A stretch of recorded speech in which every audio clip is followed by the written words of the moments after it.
Oke, bismillahirrahmanirrahim. Assalamualaikum warahmatullahi wabarakatuh. Alhamdulillah, sore ini kami temu bahagia hadir lagi ya. Spesial nih di bulan Agustus, dalam satu minggu hadir 2 kali ya. Alhamdulillah. Setelah live IG yang kemarin, langsung dari Malaysia, alhamdulillah hari ini kita kedatangan tamu, seorang psikolog yang sudah ahli di bidangnya, masih nyambung tuh dengan tema kemerdekaan ya. Insya Allah hari ini kita akan bahas jiwa sakinah cakap dengan mengelola amarah. Nah, jadi kalau setelah kita paham nih ya bahwa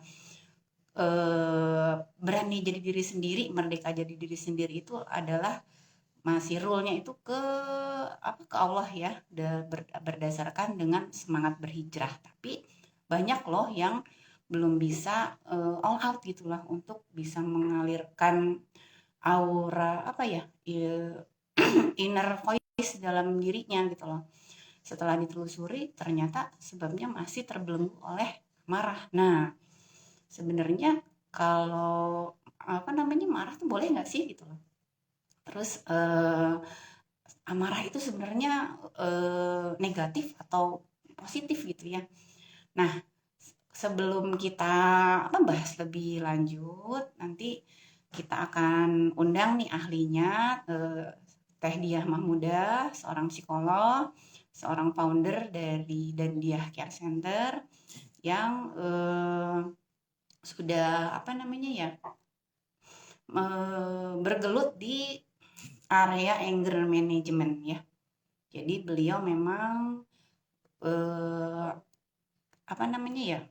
keahliannya itu sehari-hari tentang pengelolaan anger, pengelolaan amarah gitu ya.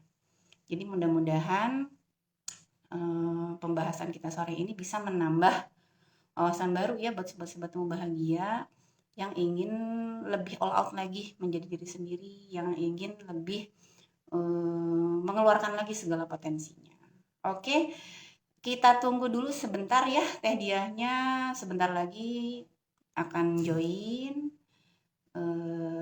Semoga sobat-sobat yang masih sibuk dengan kegiatannya, terutama sore nih menjelang maghrib pasti lagi hektik-hektiknya nih ya. Mudah-mudahan dilancarkan semua urusannya sehingga bisa ikut bergabung dengan kita berdua sore ini ya. Oke, sebentar ya, saya coba kontak dulu Teh Diahnya.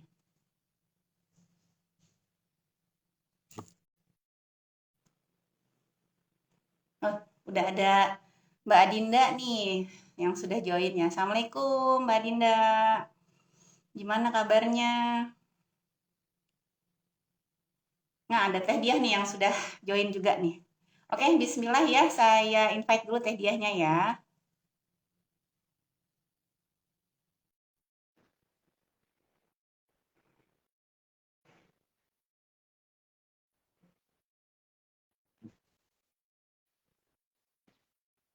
Oke, sebentar. Oke.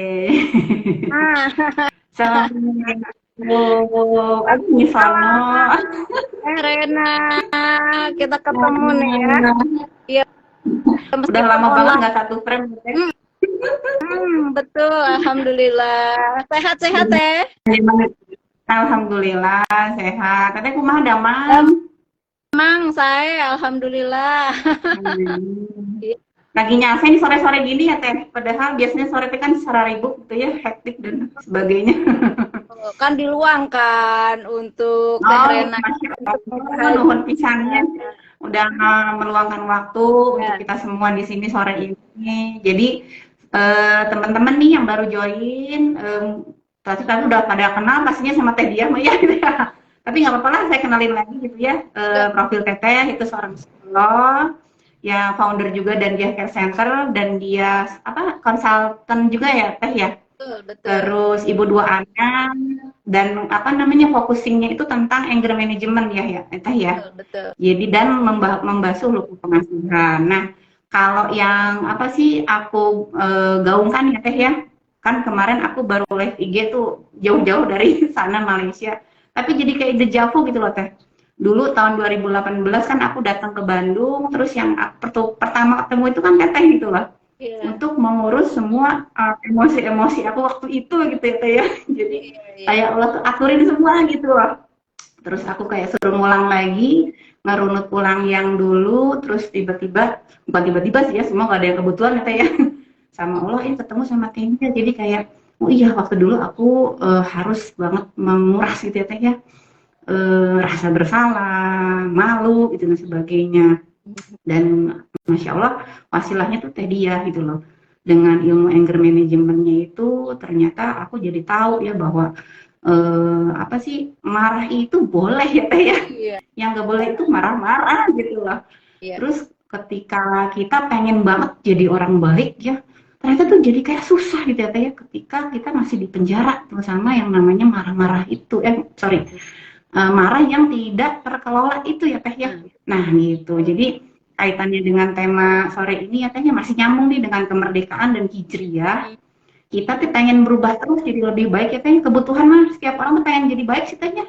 Semua orang pasti pengen jadi baik ya Teh. Cuma ya itu uh, masih kayak di penjara Teh, belum bisa merdeka gitu loh dari Iya, iya. rasa marah. Nah, sok mangga Teh kumaha ya Teh, bantu kita semua Ah, ini untuk mau bisa ngobrol merdeka. santai. Iya, kita ngobrol sampai santai ya, Teh. Kayaknya nih teman-teman Ya, yang ya, ya. hadir Tuh ada Telita tuh yang jahit juga. ada Teh Lita, Assalamualaikum. ya, ada Teh Ana, ada teman-teman juga. Tes aja teman-teman yang hadir di sini sudah sangat aware ya ke ilmu anger management yang sebenarnya ini ilmu yang apa ya, ilmu yang sebenarnya udah harian yang kita pun sudah banyak melakukan gitu ya. Hanya saya dan Pak Dandi itu berusaha untuk meramukan lebih sistematis. Itu aja gitu.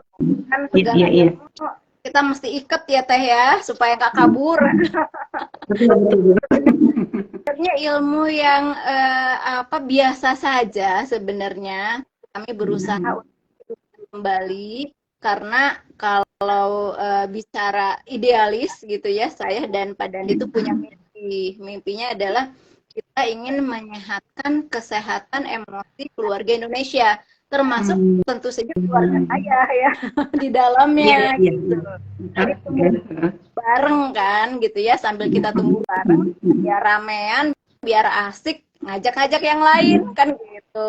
Jadi akhirnya dan salah satu memang akhirnya request itu adalah buku requestnya. Karena kalau anger management itu sebenarnya pertama kali itu di 2018 Teh Rena gitu ya, di 2018 Iya, iya.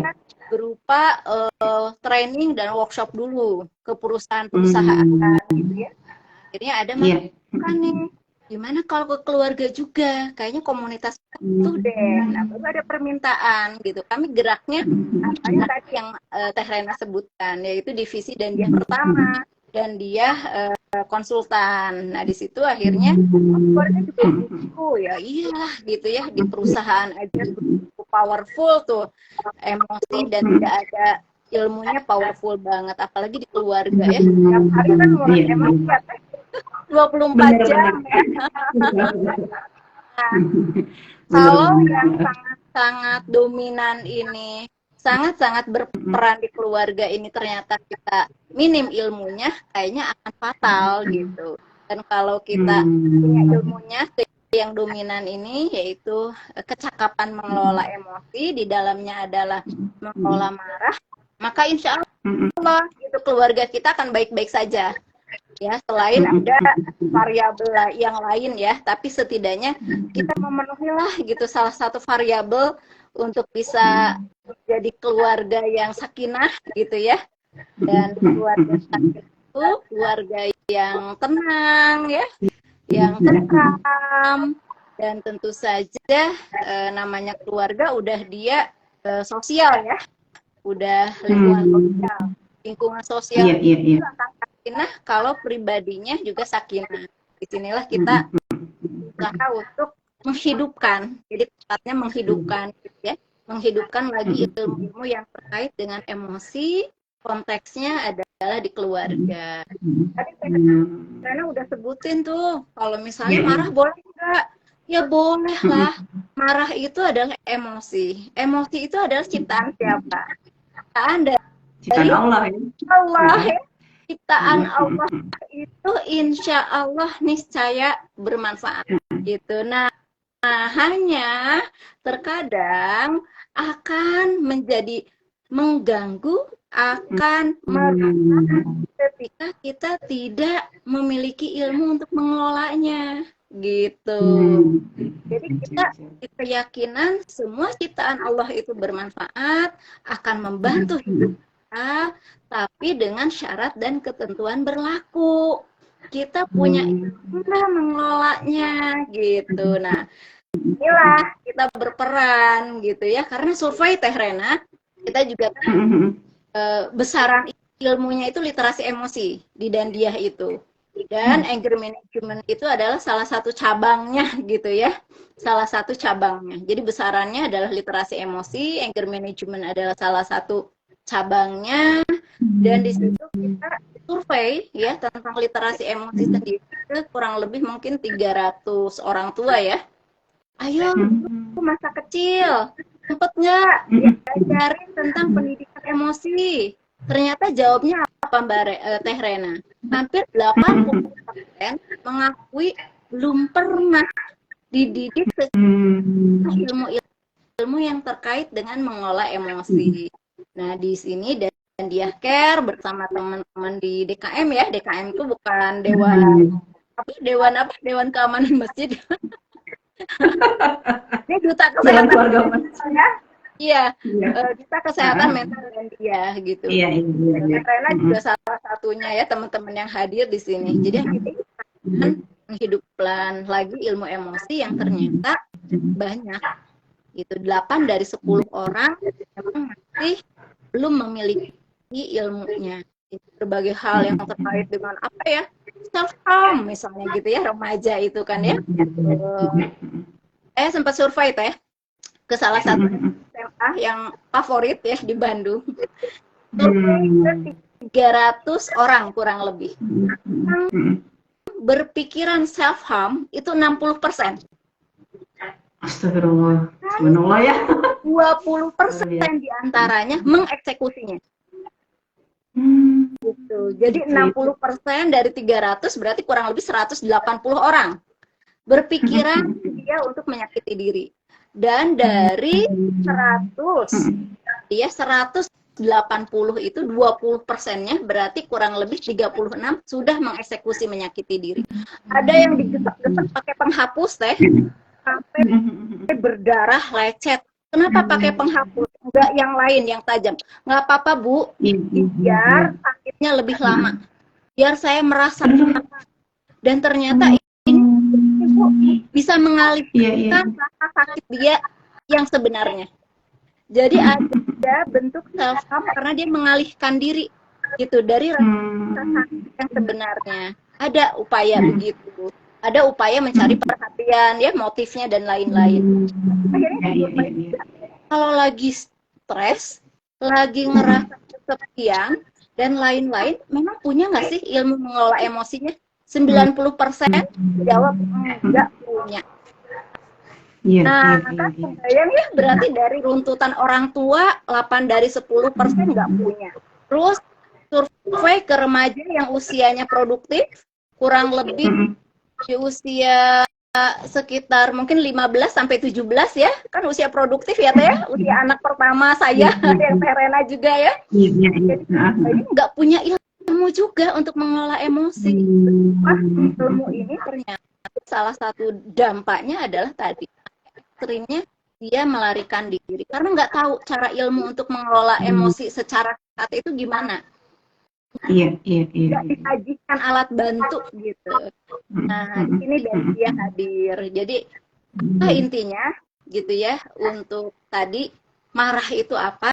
Yang jelas marah itu jenis emosi yang bermanfaat dan akhirnya akan bermanfaat kalau kita punya ilmunya. Tapi kalau nggak punya ilmunya, akhirnya akan merusak. Salah satunya bentuknya adalah tadi anak-anak yang Dan lalu berikutnya adalah orang yang belum cakap mengelola marah juga, salah satu penderitaan adalah Iya. psikosomatis. Oh iya benar.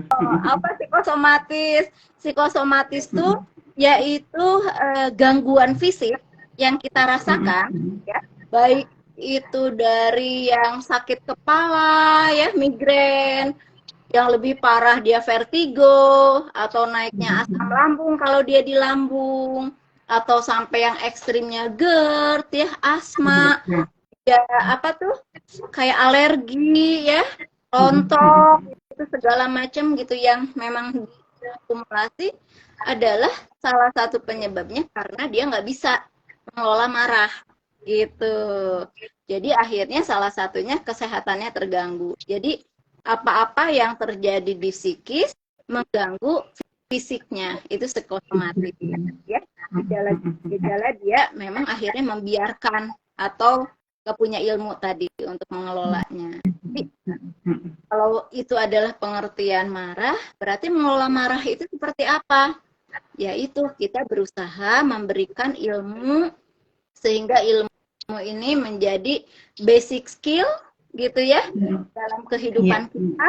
Ketika kita nggak baik-baik saja, ketika kita stres, ketika kita sakit hati ya oleh apapun itu, ketika kita gagal ya, misalnya anak-anak remaja kemarin ya STBK gitu, UTBK kemarin ya, STBN, atau enggak ternyata mengalami patah hati ya karena cinta, apapun lah yang membuat kita oleh gitu ya.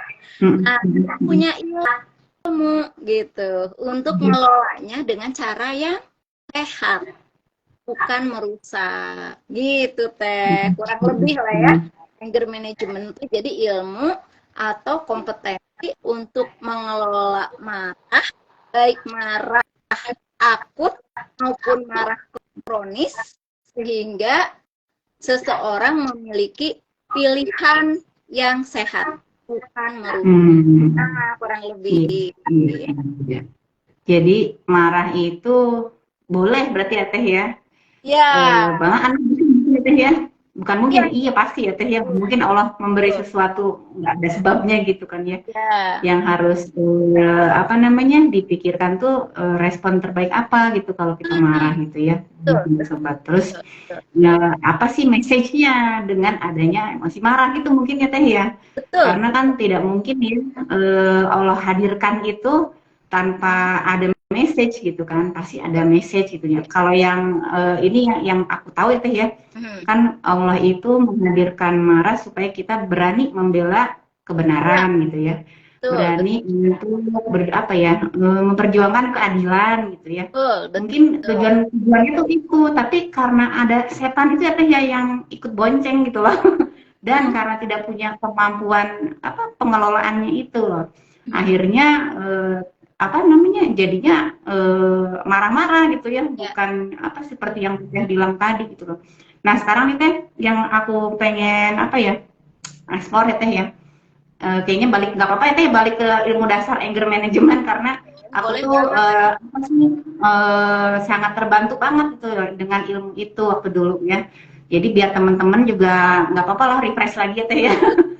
Dari jenis-jenis anger itu apa, kayak itulah Teh yang bisa diceritain lagi Teh, mangga Teh. Oh betul ya. Kalau dari sisi dia terpantiknya ke triggernya dan akhirnya itu berpengaruh ke durasinya gitu. Itu ada dua jenis marah. Satu adalah marah akut, kedua adalah marah kronis. Marah akut itu adalah marah yang kepantik tiba-tiba dan sifatnya lebih sesaat. Misalnya kita kesenggol gitu ya, padahal kita lagi pakai eyeliner.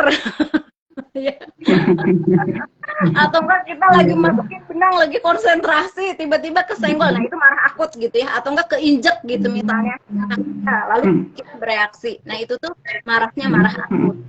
Nah, itu sesaat Hmm. sebenarnya. Ada yang bilang maksimal salah satu tokohnya 90 detik katanya.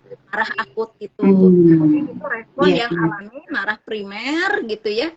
Yang ketika misalnya hak kita diambil, kita memang ada kejadian tiba-tiba yang menyakitkan dan lain-lainnya, atau keadilan dan lain dizolimin lah gitu, sengaja atau nggak sengaja, tapi Iya, iya, akhirnya iya. kita marah saat sebenarnya Mm-mm. sifatnya. Ada yang marah kronis. Marah kronis itu marah yang berkepanjangan. Itu. Jadi marah yang dia berupa unfinished business issue.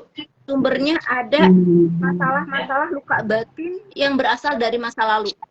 Hanya masih mengganggu di masa kini. Itu marah kronis. Misalnya ya tadi yang disebutkan. Oh, oke. Apakah itu misalnya kita ada luka batin 3 golongan besar. Apakah luka pengasuhan misalnya ya. Kita dulu ngerasa diabaikan oleh orang tua, misalnya mengalami abusive ya oleh orang tua, ataukah yang kedua misalnya karena pernikahan ya, baik itu pada pernikahan itu ataupun pernikahannya. Lalu yang ketiga kayak luka lingkungan, apakah bullying, apakah pelecehan dan lain-lain gitu ya. Nah, itu luka batin yang kadang kita nggak ngeh gitu, marah kronis. Tapi tentu saja ini bisa komplikasi. Marah akut ke orang tertentu jadi sangat meledak dan lebay karena ada marah kronis di dalamnya. Jadi udah dia berkomplikasi. Itu marah secara panggilan dan durasinya. Tapi kalau marahnya, nah kita bilang ya, beda loh teman-teman antara marah sebagai emosi dan marah sebagai ekspresi emosi. Kalau marah tadi alami tuh, tapi kalau ekspresi emosi adalah perilaku kita, ditampilkan kita. Yang tadi kata Teh Rena, pengertian emosi itu adalah tanggapan kita pada satu situasi. Nah, itu adalah sudah termasuk pengertian emosi. Tanggapan kita pada satu situasi. Berarti tanggapan kalau kita sudah berperilaku itu sudah berekspresi. Ekspresi yang atau yang tidak gitu kan pilihannya begitu. Berarti ada 3 jenis ekspresi emosi. Ada yang ketika dia menanggapi satu kejadian, dia marah, merasakan marah sebagai emosi, tetapi ya anger in, menelan, dan menelan ya. Ngebatin, mendem gitu, diem aja, itu anger in. Ada nggak di sini yang tipe anger in ya? Yang kedua kalau dia ada satu stimulus, satu trigger, satu situasi, dia menanggapinya dengan langsung meledak, itu anger out gitu. Ada yang tipe anger out, senggol bacok katanya ya gitu, sumbu pendek langsung dikeluarin ekspresi marahnya. Lalu ada yang mix, yang ketiga itu mix, bisa jadi di satu situasi dia anger in, di satu situasi dia anger out gitu, itu mix. Nah, tipe yang mana ayo? Nah, itu jenis-jenis dari ekspresi marah ya. Kita refleksi aja, karena nggak mungkin kita bisa mengelola marah itu kalau nggak tahu jenis marah kita apakah yang kronis, lalu ekspresi marah saya adalah yang anger in, yang anger out, atau yang mix gitu. Kalau kita udah jelas gitu itu sumbernya dari mana, nanti kita lebih mudah untuk akhirnya mengelolanya gitu ya. Udah memproses. Jadi dikenali dulu ya Teh ya. Sumbernya, sebelum sumber mungkin tipe dulu ya Teh ya. Aku nih tipe apa gitu ya, tipe apa. Terus ketika ada apa namanya pemicu, nah ini latihan nih, saatnya praktikum gitu kan. Nah mencari sumber itu kadang-kadang suka pabelit ya Teh ya, kalau bahasanya. Ya kan, wah ternyata ini kok akarnya ternyata kok dalam gitu kan. Nah jadi mungkin kita apa namanya mengenali tipe, ibaratnya ini kan sampah ya Teh ya, sampah emosi. Sebelum si sampahnya itu dibuang kan kita harus tahu apa sih yang mau dibuangnya gitu ya Teh ya gitu. Betul. Nah kebanyakan terutama ibu-ibu nih ya Teh ya, ibu-ibu tuh kan selalu ingin memberi yang terbaik ya Teh ya, untuk keluarga ya, untuk anak, untuk suami. Jadi suka men-skip gitu loh Teh. Itu kayak unconsciously ya, di bawah sadar gitu ya. betul. meski supaya oke semua baik-baik aja, biar aja lah saya aja yang nelen semuanya gitu ya. Banyak yang ada nih ibu-ibu yang sampai curhat ke saya, "Teteh saya berdoa pengen sakit," cenah. "Hah, kenapa berdoanya kayak gitu?" "Biar bisa istirahat." Masya Allah. Saking dia itu memang tidak punya kemampuan mengekspresikan gitu loh Teh. Hmm. Nah, Teteh gimana, ada tipsnya nggak buat ibu-ibu supaya lebih berani ngaku lelah gitu ya, Ya. berani ngaku lemah tanpa harus merasa rendah gitu loh Teh. Hmm. Karena Ya. gimana ya, memang semua ibu kan pengennya memberi yang terbaik, tapi kan kita dulu yang harus dibaikin gitu ya, bener nggak Ya. Teh? Gimana nih? Betul, betul. Kita yang namanya self care itu bukan berarti egois ya. Justru menurut saya rasa cinta kasih itu adalah sebuah fitrah dan sebuah aspek luar biasa. Hanya jangan lupa Iya, iya. cinta kasih itu diarahkannya ke dalam diri dan keluar, gitu ya. Selain nanti Hmm. kita tentu saja vertikal ya, kan ada bagaimana kita Iya, iya, menghamba iya. di Allah, tapi kita antar makhluk gitu. Jadi kadang kala kita tuh suka, ibu-ibu terutama saya juga karena banyak gaul dengan ibu-ibu gitu ya, dia lupa bahwa cinta itu gitu hanya diarahkan keluar. Oh iya, saya jadi ibu yang 24 jam available gitu untuk anak saya, untuk dia suami saya. Enggak menyertakan dirinya gitu. Dirinya sebagai sosok yang dikasihi juga. Dirinya sosok punya hak juga di dalamnya. Dan karena ada kalau tadi kita bicara tipe anger in, maka orang yang terbiasa dengan skema anger in, maka kepribadiannya dia akan cenderung pasif. Cenderung pasif itu jadi dia sosok yang tadi dia lemah dan rendah, sosok yang tidak berdaya.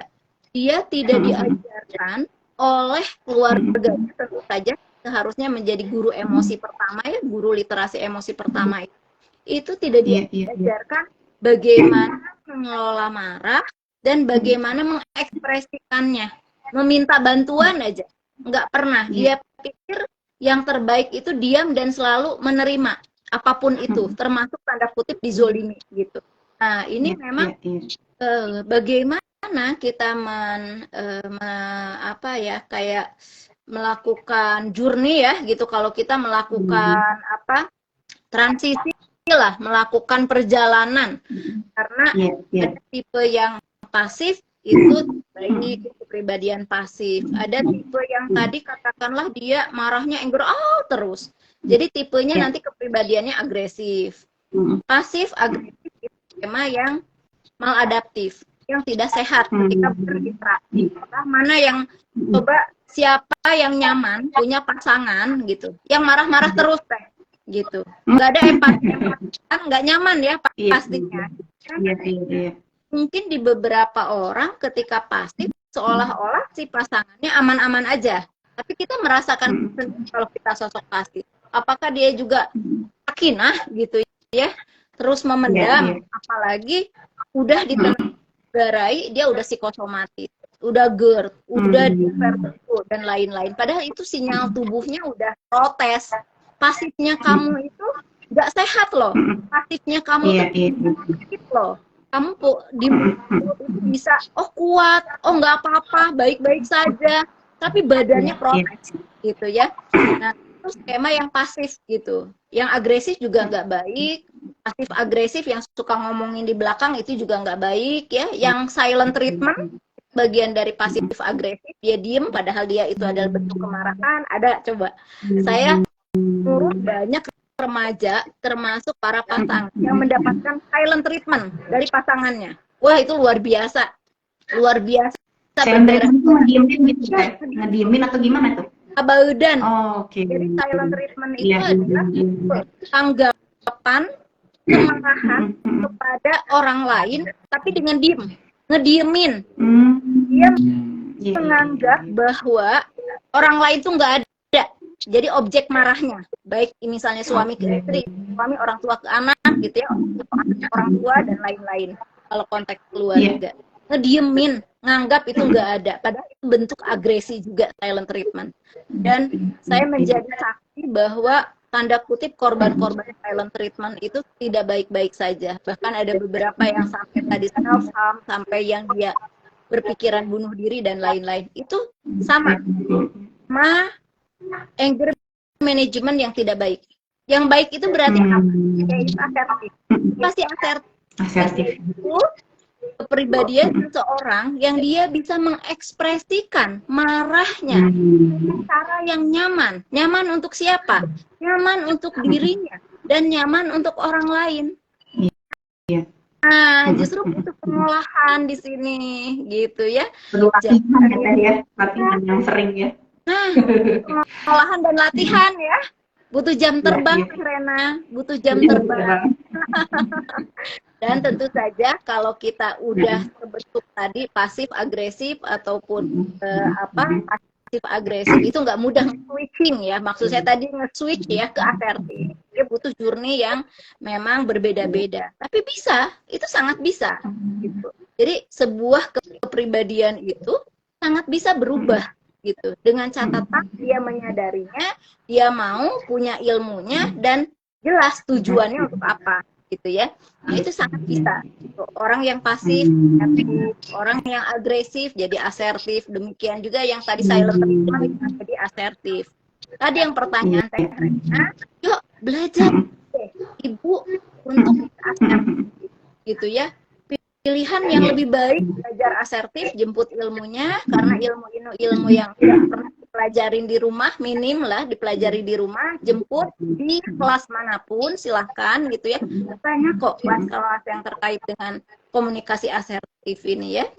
Daripada tadi pilihan untuk dia berdoa sakit gitu ya. Itu kan udah cara mengekspresikan yang tidak berdaya dan sudah destruktif kalau menurut saya gitu. Dan tentu saja itu juga kalau kita bicara dari perspektif agama, sepertinya tidak ada ya agama yang mengajarkan kita untuk berdoa meminta sakit gitu ya. Justru kita mintanya kan sok gitu ya. Kita waktu duduk di antara dua sujud doanya sehat ya teh. Ini ya, itu sehat ya ini Iya. Jangan menghakimi gitu ya. Kita butuh, kita tidak baik-baik saja. Dia sedang butuh bantuan. Orang yang ibu yang sampai berdoa seperti itu, dia sedang di titik yang sangat frustasi. Sehingga itu kita bantu.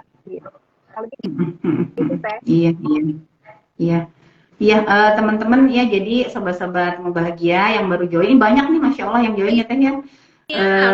Apa namanya, untuk bisa mengelola emosi, mangga ya, mengelola kemarahan ke Teh Dia, Kak. Jadi saya izin juga promo Temu Bahagia. Jadi Temu Bahagia ini apa sih sebenarnya gitu ya? Sebenarnya wahana wadah saya menyalurkan ilmu konseling ya Teh ya, kebetulan pendidikan master konseling, terus juga ada 3 buku solo saya. Itu yang pertama tentang pemberdayaan diri ya, yang kedua pernikahan, yang ketiga all in gitu semua, dan keluarga terutama. Tapi setelah saya menjalani kelas-kelas gitu, jadi ketemu lagi nih ada teman-teman yang takut untuk bahagia gitu loh Teh. Aduh, saya bingung ya. Kayak gini, kamu punya dream deh, nanti bisa keluar gitu loh semua potensi kamu kalau kamu punya dream. Tapi aku takut bahagia Teh. Aku langsung bengong kan. Oh, berarti kamu bener-bener ditumpuk kemarahan gitu ya Teh, bener gak sih Teh gitu. Makanya aku, wah ini harus panggil Teteh ini. Jadi nanti insya Allah ya kita aku butuh bantuan Teteh ya untuk mengelola yang seperti itu, karena aku kan nggak punya kapabilitas di bidang itu gitu loh. Kalau di konseling itu kan lebih ke kamu punya masalah apa, kamu punya mental illness, tapi kamu harus berdaya gitu kan. Kalau aku ya itunya dengan metode aku tuh journaling, biblioterapi kayak gitu. Tapi kalau untuk ngurusin yang bener-bener klinis kayak gitu, aku memang give up kayak gitu. Jadi nanti aku refer ke Teteh gitu ya. Karena ya dia tuh punya banyak potensi Teh. Udah S2 ya, segala ada lah boleh dibilang. Tapi aku sampai nggak berani bahagia gitu. Aduh, Masya Allah gitu Teh. Nah, mungkin kalau ada gimana tuh Teh ya? Kalau saya ngelihat seperti itu, yang menggelitik adalah pengalaman hidup yang segetir apa sih gitu ya, Nah, yang dia iya, pernah iya, iya, alami, iya, hingga iya, iya, akhirnya iya, iya. dia memiliki mindset itu gitu. Jadi itu akhirnya memang panjang Teh kalau dari sisi ngebahas Iya. psikoterapi ya. Kalau Ah, ada ah, ah. katakanlah pengalaman hidup yang benar-benar pernah dia alami, maka nanti Hmm, ada teknik-teknik yang membantu. Apakah tadi ya iya. menyelesaikan unfinished business dengan beragam teknik psikoterapi, termasuk salah satu psikoterapinya adalah kita pakai cognitive behavioral therapy, bebenah mindset, Hmm, bebenah perasaan, bebenah mindset, bebenah iya. keadaan. Kalau saya suka gitu Teh, gitu. Jadi kita Hmm, tuh mesti punya ilmu bebenah, 3 bebenah. iya, Bebenah hati, iya, iya. yaitu bebenah perasaan, bebenah ini otak gitu ya, pikiran Iya, gitu, iya, dan iya, iya. keadaan gitu. Nah itu relate tiga-tiganya ya, satu sistem. Dan tadi kalau misalnya bisa jadi dia tidak mengalami Teh, tapi ternyata dia Oh, menyaksikan, jadi saksi. Nah, oh, iya. kalau tadi dia Nah, mengalami langsung, dia experiential learning. Dia sebagai subjek oh, yang mengalami langsung. Tapi bisa jadi dia tidak mengalami langsung, tapi jadi saksi. Namanya vicarious, Teh. apa namanya teh? Vicarious. Vicarious. Oh, iya, iya, Vicarious. iya, iya. Jadi Ah, dia ah, ah, ah. jadi saksi, jadi belajar dari orang lain. Siapa sih gitu yang dia saksikan? Yang terdekat, ibu bapaknya. Iya, iya. Gitu, yang Bapak saksi. Ibu gitu. Betul. Meskipun tidak menutup kemungkinan figur lain ya, tapi kita yang Iya, cek iya. terlebih dulu adalah itu. Jadi bisa itu. Kalau ada pengalaman hidup itu diurus gitu. Diurus hati, Hmm, diurus pikirannya, urus juga iya, iya, iya, iya. dia mengubah keadaan ya. Lumayan Iya, panjang, iya. tapi bisa, Iya. sangat bisa gitu. Luka batin, trauma itu sangat bisa untuk dipulihkan, tapi dengan catatan ada syarat dan ketentuan berlaku gitu ya. Ada PR-PR-nya gitu. Iya. Jadi emang harus didampingi ya sama ahlinya gitu loh. Jadi sobat-sobat yang bahagia enggak silakan kontak Teh dia aja. Ya. Jangan sampai takut bahagia ya karena kita kan diciptakan oleh Allah itu untuk bahagia ya Teh ya.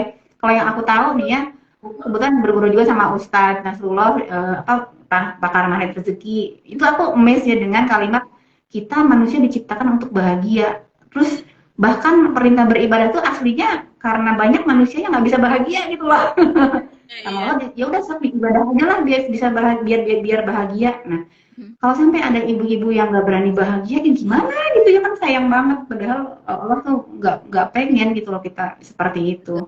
Nah terus teh ada satu lagi nih teh masuk lagi ke bahas ke apa nyambung ke tema nih ya teh ya. Betul. Jadi jiwa sakinah itu cakap mengolah amarah dan nyambung ke kemerdekaan jadi diri sendiri nih teh ya. Nyambung sama yang tema kemarin nggak apa ya teh ya. Banyak ibu-ibu itu definisi menjadi ibu yang baik adalah berkorban. Jadi ya berkorban itu artinya saya nggak boleh punya cita-cita apapun. Pokoknya semuanya anak suami gitu teh ya. Sampai akhirnya dia tuh disconnect dengan dirinya sendiri. Saya apa ya? Karena kemana? Kalau di lagu mah saya siapa? Kamu di mana? Iya. Udah kayak gitu kan. Makanya tehnya emang ibu-ibu yang baik kan harus begitu kan. Kayaknya enggak ya teh ada Allah mah menciptakan manusia itu kan untuk ibadah ya teh ya. Iya. Nggak ada judulnya ibu bekerja ibu rumahan. Semua ibu itu bekerja terminalnya rumah ya masih teh gitu. Betul. Mindset yang salah itu gimana cara benerin? Nyambung Panjang dengan ya. si Panjang ya. amarahnya gitu ya. Ini sekali lagi ya, kalau kita ngerasa bahwa kita tuh bukan psikolog gitu katakanlah, tapi kita sudah melihat ya kalau ada yang anti mainstream, ada yang lebay, kita sudah merasakan kayaknya dia sedang nggak baik-baik saja deh gitu. Ada punya mindset yang keliru deh. Misalnya tadi ya bahwa saya nggak boleh punya hak apapun gitu, kecuali saya memberi, berkorban. Tapi itu tuh panjang, sejarah dia sampai punya mindset itu panjang teh gitu. Kontekstual ya, sangat personal ya gitu. Nggak bisa perilaku atau tadi ucapan katakanlah bahwa dia berkorban itu pukul rata, bahwa setiap ibu punya skema yang sama.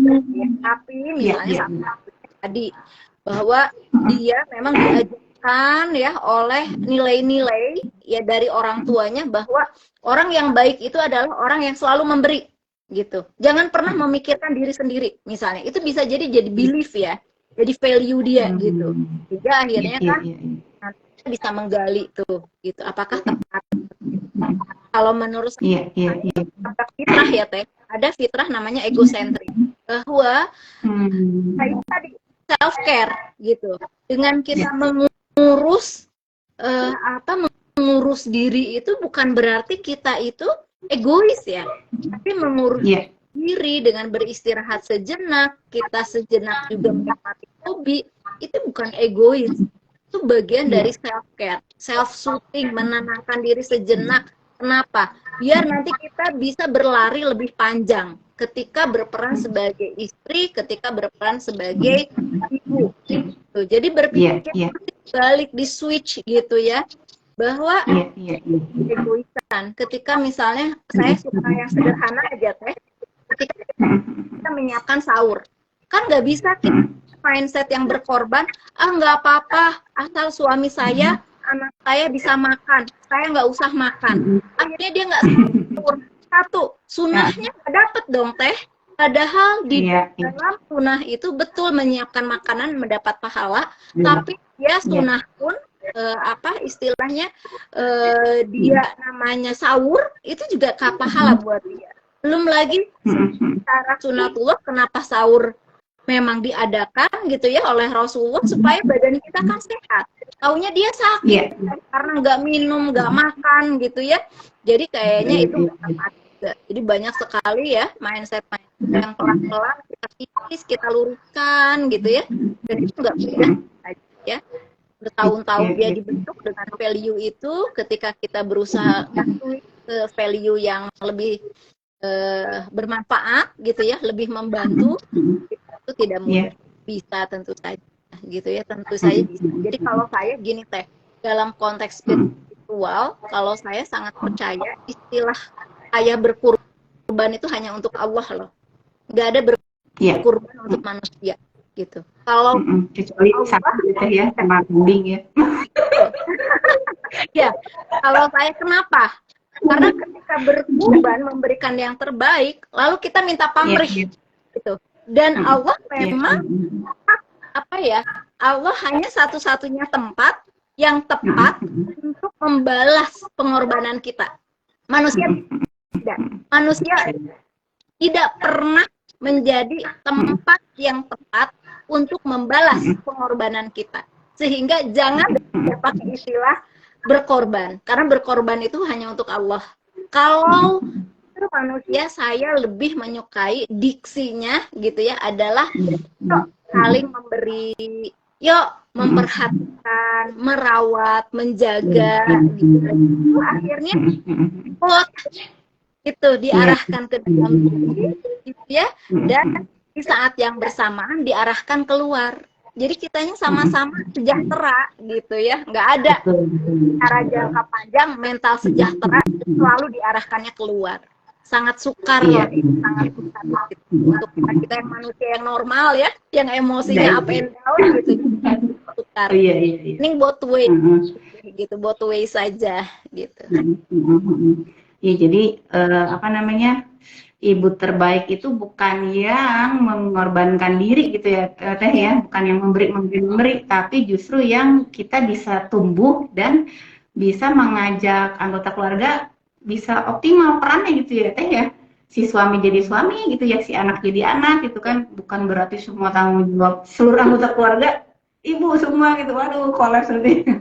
Kan kalau yang yang aku juga belajar dari Bu Teteh ya, bahwa